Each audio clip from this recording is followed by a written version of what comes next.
আমার বাড়িতে আজকে ৭ পদের রান্না হয়েছিল। চলো ভিডিওটা তোমাদের সাথে শেয়ার করা যাক। এত পদের খাবার খেতে হবে তাই ভাতটা প্রথমে একটু বেশিই নিয়ে নিলাম। প্রথমেই নিয়ে নিলাম মাছের একটা ঝুরি ভর্তা। এটাকে মাছ মুচমুচে করে ভেজে তারপর হাতে শুকনা মরিচ পেঁয়াজ দিয়ে চটকে মাখিয়েই ভর্তাটা করা হয়। ভাজা মাছ তো এমনিতেই অনেক মজা, আর সাথে যদি পেঁয়াজ মরিচ দিয়ে চটকে এভাবে ভর্তা করা হয় তাহলে তো এর স্বাদটা অনেক বেড়ে যায়। আর তারপরেই নিয়ে নিলাম ডাল। ডাল ভর্তাতে কিন্তু একটু বেশি ঝাল না হলে ডাল ভর্তাটা খুব একটা ভালো লাগে না। আমার কাছে কেন জানো না, ডাল ভর্তাটা সবসময় ভাজা মরিচ আর কাঁচা পেঁয়াজের সাথে খেতেই বোধহয় ভালো লাগে। তাই আমিও আজকে অনেকটা বেশি কাঁচা পেঁয়াজ আর শুকনো মরিচ ভেজে সর্ষের তেল দিয়ে ডাল মাখাটা করেছিলাম। মাশাল্লাহ, একদম অনেক মজা।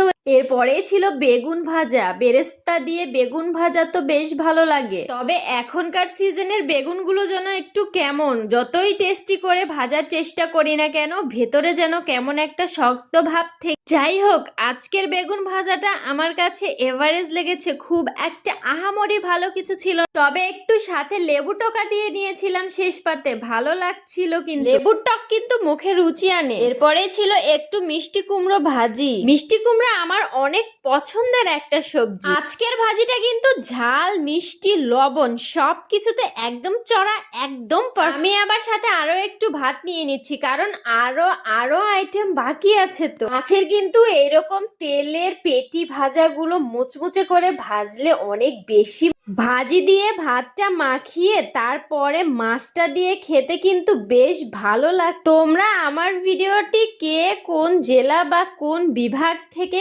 কোথায় থেকে দেখছো প্লিজ কমেন্ট করে কিন্তু তোমরা আমাকে যেই কমেন্ট করো আমি কিন্তু প্রত্যেকটা কমেন্ট পড়ি এবং উত্তর দেওয়ার চেষ্টা করি। এটা আমার কাছে অনেক ভালো লাগে, এতে আমার মনে হয় বন্ডিংটা আরো। চলো এর পরের মেনুতে কি আছে দেখা যাক।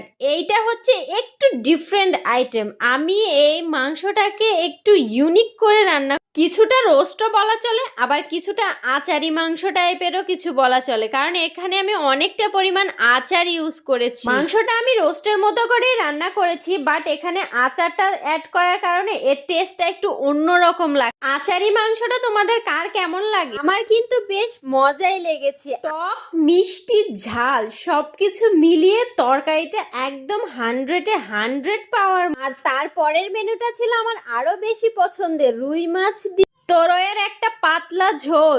শেষ পাতে একটু ঝোল তরকারি না হলে কি হয়। এই মাছের তরকারিটার কালারটা ঠিক যতটা সুন্দর, এর টেস্টও কিন্তু মাশাআল্লাহ ঠিক